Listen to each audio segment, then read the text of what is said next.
Welcome to the Teaching Autism and Special Education Community Podcast. Hi, I'm Nikki, a passionate special educator, autism advocate, resource creator with over a decade of experience, and you may know me as the face behind Teaching Autism. This podcast is your go-to place for practical tips, hands-on strategies, and inspiring and funny stories to support special educators all around the world, whether it's building independence, creating engaging lessons, or finding that elusive work-life balance. I'm here to help you thrive inside and outside of the classroom. Let's dive into today's episode and make a difference together.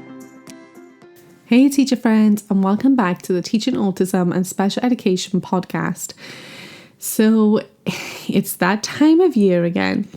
The tree's up, the students are buzzing, the classroom smells vaguely like glue and hot chocolate, and we are all just trying to make it to break without losing a single more piece of Velcro or our sanity. And if you're anything like me, you might be feeling the pressure to keep everything running smoothly while also trying to make it festive and fun. But I am here to tell you something very important today. It's okay to slow it down. It's okay to simplify. And it's okay, actually, it's brilliant to lean into some errorless learning and low pressure activities during these busy holiday weeks. So why this time of year feels so chaotic? Let's acknowledge this, okay? This time of year is hard. The schedule changes every 5 minutes.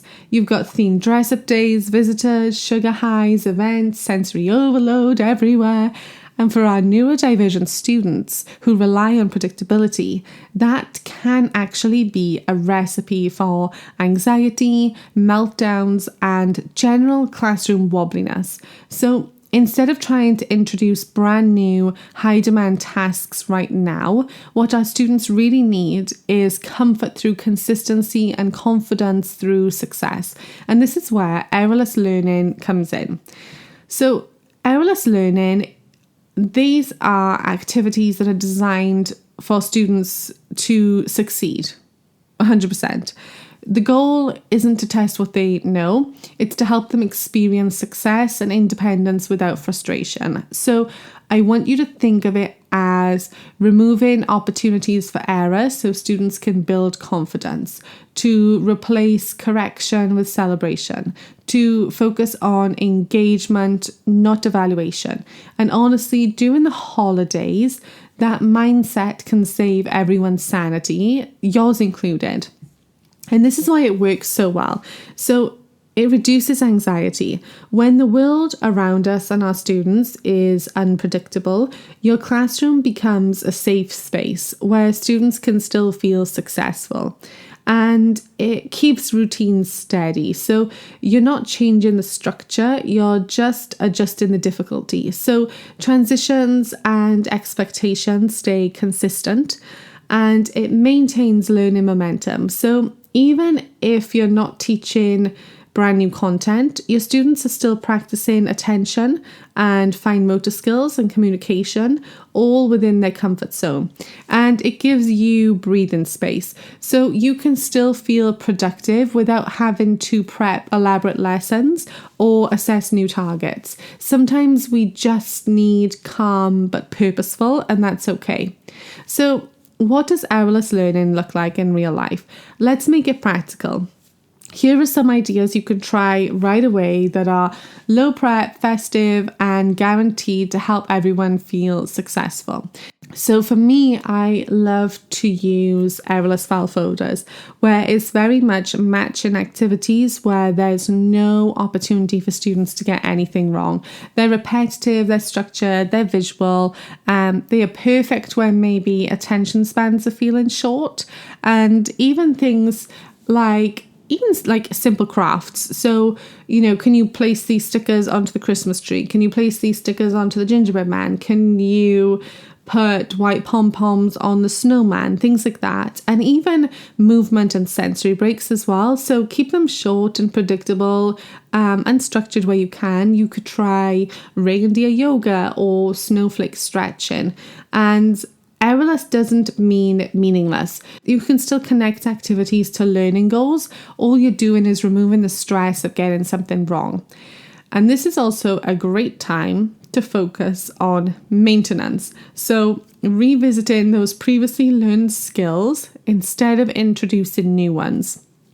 So repetition for our neurodivergent learners is what really helps to build confidence and long-term mastery. So pulling out familiar activities from earlier on in the year isn't lazy, it's smart. So this maintenance work might look like redoing sorting or matching tasks that they've already mastered.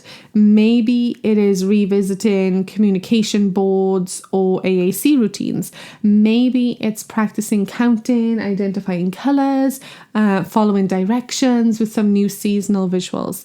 The beauty of maintenance tasks is that students already know what to do, so their energy can go towards feeling successful instead of trying to figure it all out.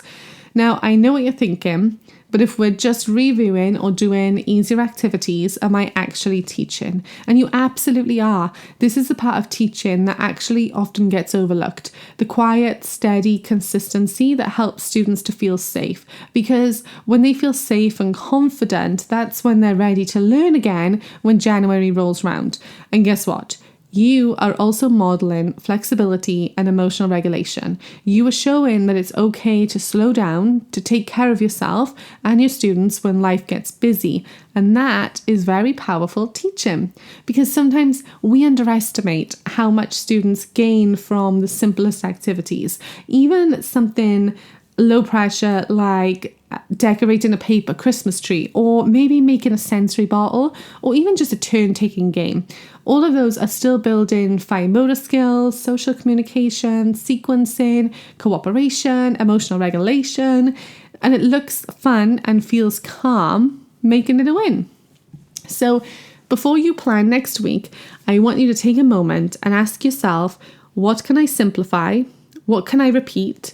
And what can I make errorless? Because those 3 questions might just be the secret to a peaceful last few weeks before the holidays. Because the goal right now, it's not perfection, it's preservation of your students' confidence, your classroom calm, and your own energy.